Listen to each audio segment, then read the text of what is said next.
Sometimes the people we think we know best are carrying secrets that reshape our entire understanding of who they were, and sometimes the most profound discoveries are locked away in the most ordinary places, waiting for the right moment to be revealed.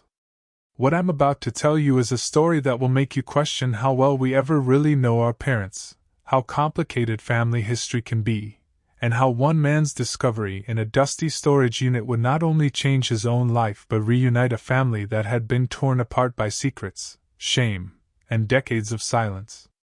The story begins in the spring of 2023, when 42-year-old Daniel Cooper received a certified letter that would set in motion a chain of events he never could have anticipated. The letter was from AAA Storage Solutions in Tucson, Arizona, informing him that a storage unit rented under his late father's name was now 15 years past due, and that if the outstanding balance wasn't paid within 30 days, the contents would be auctioned off to settle the debt. Daniel stared at the letter in confusion. His father, Robert Cooper, had died 15 years earlier in 2008, and Daniel thought he had taken care of all his father's affairs at that time. He had gone through his father's house, settled his estate, and believed he had tied up all the loose ends of his father's life.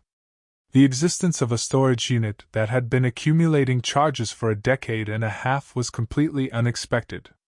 Robert Cooper had been a high school history teacher in Tucson for 35 years before his death from a heart attack at age 68.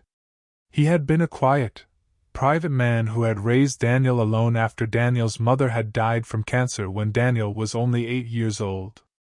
Father and son had been close, or so Daniel had always believed, and Robert had seemed to live a simple, straightforward life dedicated to teaching and raising his son. Daniel called the storage facility to inquire about the unit and the outstanding balance. The manager, a woman named Gloria Martinez, explained that the unit had been on automatic payment from a bank account for years, but the account had apparently run out of funds around 2015. And the charges had been accumulating ever since. We tried to contact the person listed on the account multiple times over the years, Gloria explained, but the address and phone number on file were no longer valid. We finally tracked you down through public records as the next of kin. The outstanding balance was over $8,000 in unpaid rent and late fees.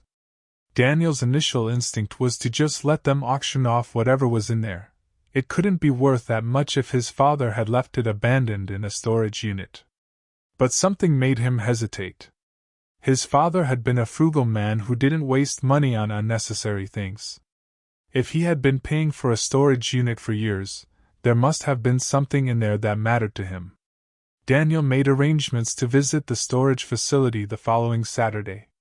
He brought his wife, Lisa, and his teenage daughter, Emma, figuring they would help him sort through whatever old furniture or books his father had stored away. When Gloria led them to Unit 247, Daniel was surprised by its size. It was a 10 by 20 unit, much larger than he would have expected for someone as minimalist as his father had been. Gloria unlocked the door and rolled it up, revealing a space packed with boxes, furniture, and belongings that had been sitting undisturbed for 15 years. "Take your time," Gloria said. "Just let me know when you're done." As Daniel stepped into the storage unit, he was overwhelmed by the smell of old cardboard and dust. The unit was neatly organized, which was typical of his father's methodical nature. Boxes were labeled and stacked carefully, furniture was covered with protective sheets, and everything seemed to be arranged with purpose. Daniel started opening boxes randomly, finding what he expected: old books, teaching materials, family photos from his childhood, his mother's belongings that his father had apparently kept all these years. It was emotional seeing these items again, but nothing seemed unusual or surprising. Then Lisa called out from the back of the unit. "Daniel, you need to see this." She was standing in front of a large dresser that had been pushed against the back wall. On top of the dresser was a box labeled "Private, Important Documents." Daniel opened the box and found it was full of file folders, each carefully labeled and organized. As he began going through them, he felt the ground shift beneath his feet.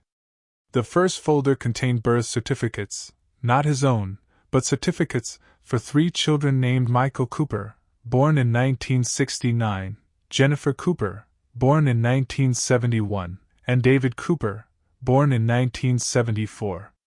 The father's name on all 3 certificates was Robert Cooper. The mother's name was listed as Patricia Henderson. Daniel stared at the documents, his mind struggling to process what he was seeing. These were birth certificates for siblings he had never known existed. He had been born in 1981, 7 years after the youngest child listed in these documents. "Who is Patricia Henderson?" Lisa asked, reading over his shoulder. Daniel didn't know. His mother's name had been Sarah Cooper, and she had died in 1989. He had never heard his father mention anyone named Patricia. With shaking hands, Daniel opened another folder. This one contained photographs, dozens of them, showing a family he had never seen before. A younger version of his father, probably in his late 20s or early 30s, standing with a pretty blonde woman and 3 children, 2 boys and a girl. The photos showed birthday parties, Christmas mornings, beach vacations, and ordinary family moments that documented a life Daniel had never known his father had lived. In one photo, his father was smiling broadly, holding a baby while the 2 older children stood beside him. On the back, someone had written, "Robert with Michael, Jennifer, and baby David, 1974. Dad had another family," Daniel whispered. "Before me. Before Mom. He had a whole other family." Emma, who had been watching quietly, spoke up. "So you have brothers and a sister you never knew about?" Daniel continued going through the box with a sense of growing surrealism. He found wedding photos of his father marrying Patricia Henderson in 1968. He found report cards for the children, artwork they had made, and birthday cards they had given their father. He found letters that revealed the story of a marriage that had ended badly. According to documents and letters in the box, Robert and Patricia had divorced in 1977, when the children were 8, 6, and 3 years old. The divorce had been acrimonious, and Patricia had been awarded custody of all 3 children with only supervised visitation for Robert due to unspecified issues during the marriage. But the most shocking discovery was a folder full of letters that Robert had written to his children over the years. Dozens of letters, all returned unopened with "Return to sender" stamped on the envelopes. The letters dated from 1977 through the early 1990s, showing that Robert had tried repeatedly to maintain contact with his first 3 children, but had been systematically blocked from doing so. One letter, written in 1990, was particularly heartbreaking.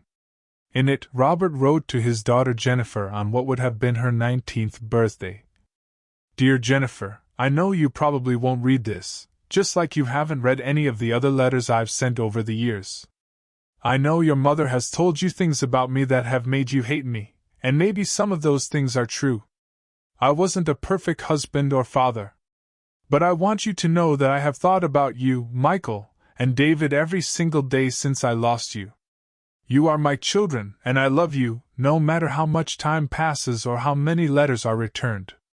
Happy birthday, sweetheart. Love always, Dad." Daniel felt tears running down his face as he read letter after letter that his father had written to children who never knew he was trying to reach them. The letters revealed a man consumed by grief and regret over losing his first family, a man who had apparently made serious mistakes but who had spent decades trying to make amends.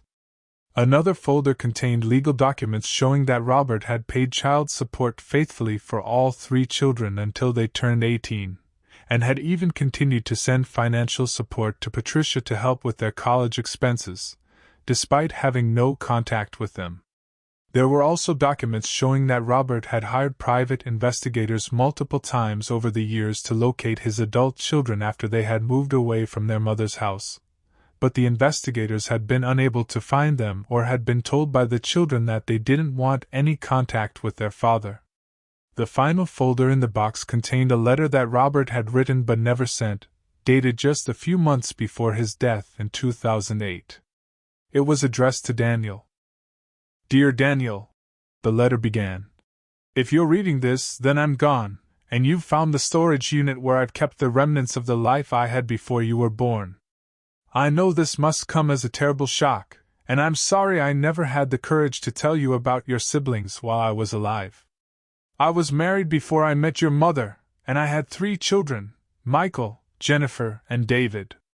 My first marriage fell apart because of my own failures and mistakes, and I lost custody of my children. Their mother turned them against me, and despite years of trying, I was never able to reconnect with them. When I met your mother Sarah, I saw a chance to start over, to be the father and husband I should have been the first time. I didn't tell her about my first family because I was ashamed of my failures, and as time went on, it became harder and harder to reveal the truth. I've kept this storage unit as a shrine to the children I lost and the life I failed to build with them. I've paid for it all these years because I couldn't bear to throw away the only evidence I have that they existed, that I was their father, even if they don't remember me or want to know me. I hope you can forgive me for keeping this secret. You were the second chance I didn't deserve, and raising you was the greatest joy of my life. But not a day went by that I didn't think about Michael, Jennifer, and David, and wonder what kind of people they grew up to be. If you ever find them, please tell them that I loved them. Tell them that I tried. Tell them that whatever their mother told them about me, I never stopped being their father, even when they couldn't be my children anymore. With love and regret, Dad." Daniel sat on the floor of the storage unit, surrounded by the evidence of his father's secret life, and wept for the man he thought he had known and for the father whose grief and regret had been so profound that he had carried it in silence for his entire adult life. "What are you going to do?" Lisa asked gently. Daniel looked at the photographs of 3 children who were now middle-aged adults, his half-siblings who had no idea he existed. "I'm going to find them," he said. "They deserve to know the truth. And I deserve to know my family." The search for Michael, Jennifer, and David Cooper took several months of detective work, social media searches, and help from a private investigator. Daniel discovered that all 3 of his half-siblings were alive and living in different parts of the country. Michael was 54 and living in Portland, Oregon, working as an architect. Jennifer was 52 and living in Boston, Massachusetts, as a high school principal. David was 49 and living in Denver, Colorado, running his own landscaping business. The challenge was figuring out how to contact them and explain who he was and what he had discovered. Daniel decided to write each of them a letter, including copies of some of the documents and photos from the storage unit. The letter began, "Dear Michael, Jennifer, David, my name is Daniel Cooper, and I believe I am your half-brother. I recently discovered evidence that our father, Robert Cooper, had 3 children before he had me, and that he spent decades trying to reconnect with you." The responses Daniel received varied dramatically. Michael, the oldest, responded first with a phone call. His voice was cautious but curious. "I remember my father," Michael said. "I was 8 when my parents divorced. My mother told us he was a violent alcoholic who had abandoned us and wanted nothing to do with us. She said he had disappeared and didn't care about us anymore." "That's not what these letters show," Daniel replied. "He wrote to you for years, but the letters were all returned. He paid child support faithfully and even helped pay for your college education anonymously through your mother." There was silence on the other end of the line. Finally, Michael said, "I need to see those documents." Jennifer's response was more hostile initially. She sent back a brief email that said, "I don't know what you're trying to accomplish by dredging up the past, but I had no father. He was dead to me long before he actually died. I'm not interested in revising history or getting to know you. Please don't contact me again." But she didn't block Daniel's email, and when he sent her copies of some of the letters her father had written to her over the years, letters full of love and regret and attempts to maintain a connection, she responded differently. "I need some time to process this," she wrote. "Everything my mother told me about him was a lie. I grieved for a father I thought didn't want me, and now I'm finding out he was grieving for me too. I don't know how to feel about this." David, the youngest, had the least memories of their father and was initially skeptical of Daniel's claims. But when Daniel offered to take a DNA test to prove their relationship, David agreed. The test confirmed that they were indeed half-siblings, and David began to open up about his childhood. "I always felt like something was missing," David admitted during their first phone call. "My mother was bitter my whole life, always angry about something that she never fully explained. She told us our father was a terrible person who had hurt her and abandoned us, but she was so vague about the details that I always wondered if there was more to the story." Over the following months, Daniel worked carefully to build relationships with his 3 half-siblings. He shared the contents of the storage unit with them, the photos, the letters, the documents that showed a man who had tried desperately to remain in his children's lives despite being systematically excluded.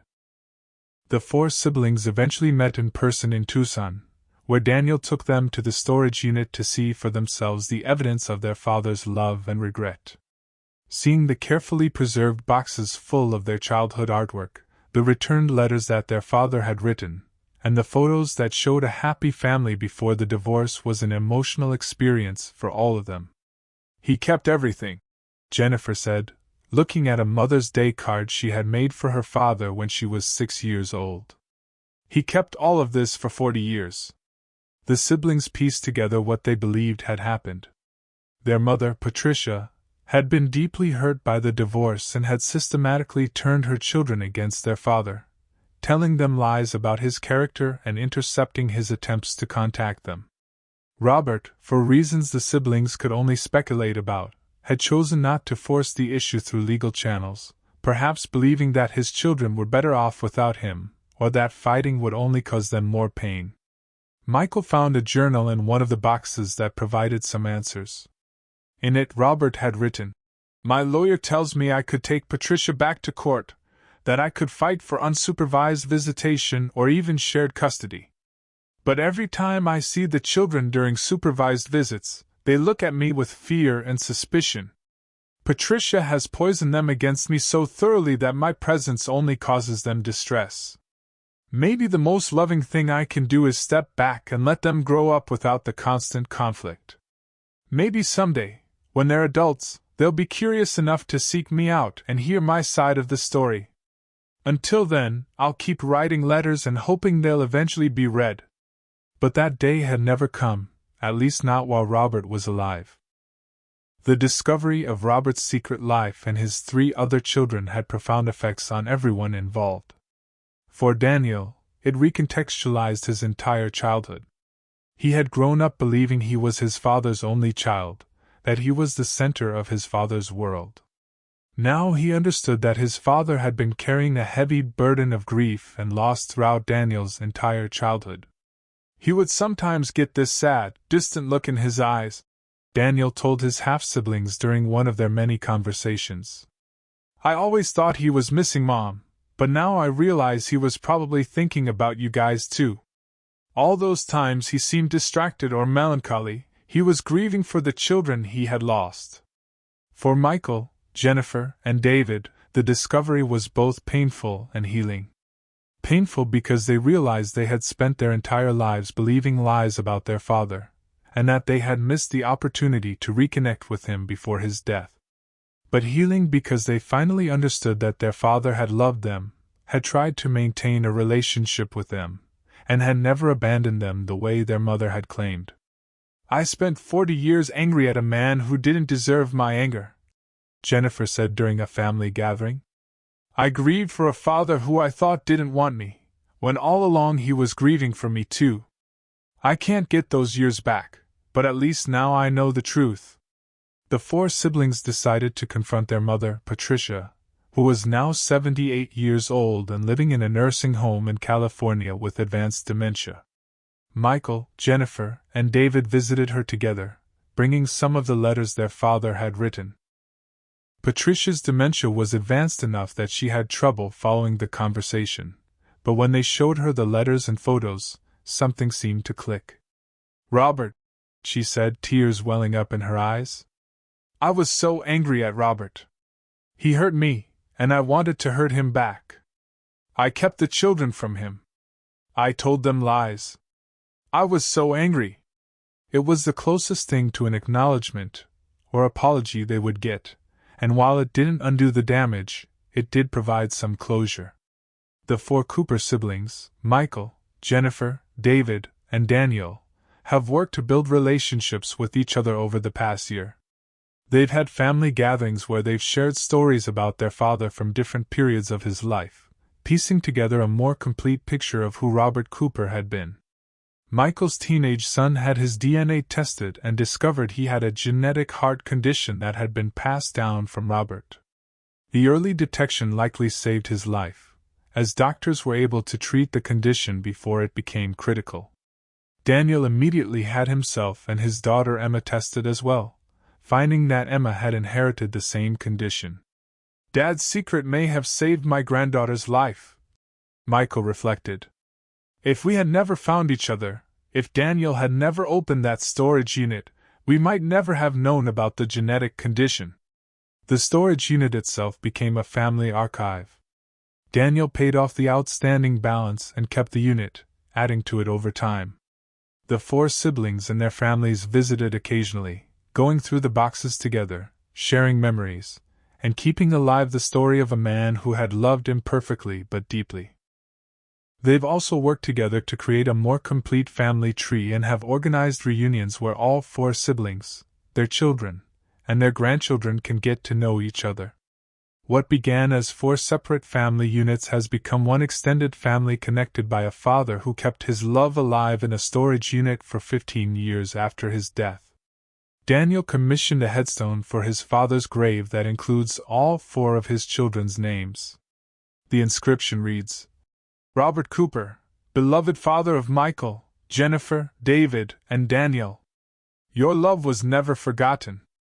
At the unveiling of the headstone, Jennifer read a letter she had written to her father, a response to all the letters he had sent that she had never read. "Dear Dad, I got your letters. All of them, even though they arrived decades too late. I read every word you wrote, every expression of love and regret, every attempt to reach across the distance that separated us. I want you to know that I forgive you for whatever mistakes you made in your first marriage. But more importantly, I want to ask you to forgive me for believing the worst about you, for refusing to give you a chance to be my father, for not being curious enough to seek out the truth. You were my father, even during all those years when I pretended you weren't.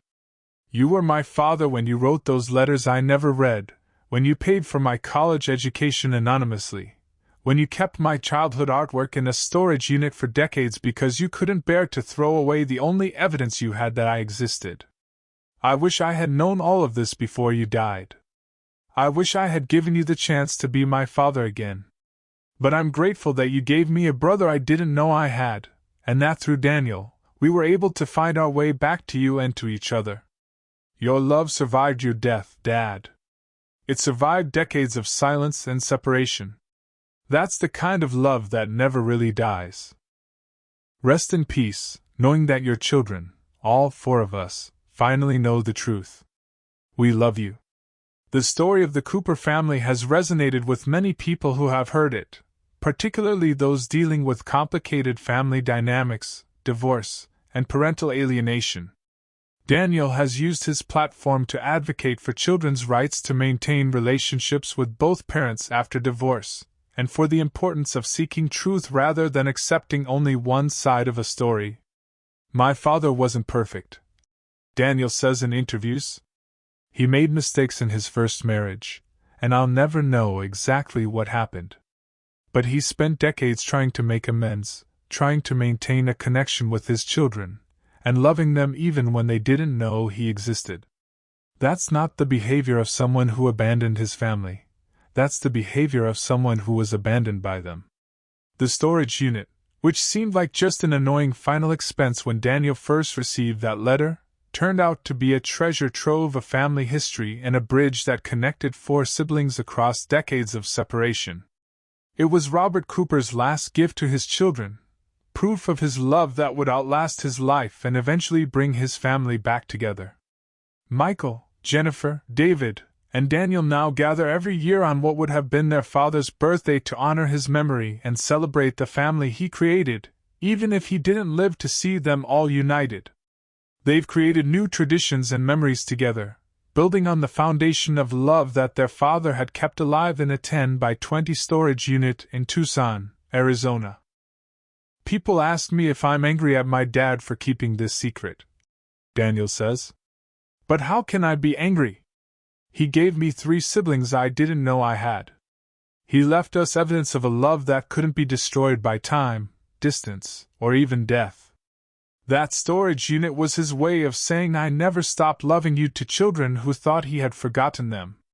That's not a secret to be angry about, that's a gift. The story of Robert Cooper and his storage unit full of love letters and memories serves as a powerful reminder that people are often more complicated than they appear, that family histories are rarely as simple as we think, and that sometimes the most important discoveries are waiting for us in the most unexpected places. Sometimes a storage unit is just a place to keep old furniture and forgotten belongings. But sometimes it's a time capsule of love, a bridge across decades of separation, and a father's last attempt to tell his children a truth he couldn't speak while he was alive. I loved you. I always loved you. And I never, ever stopped trying to find my way back to you. Don't forget to like the videos and subscribe to the channel for more short stories.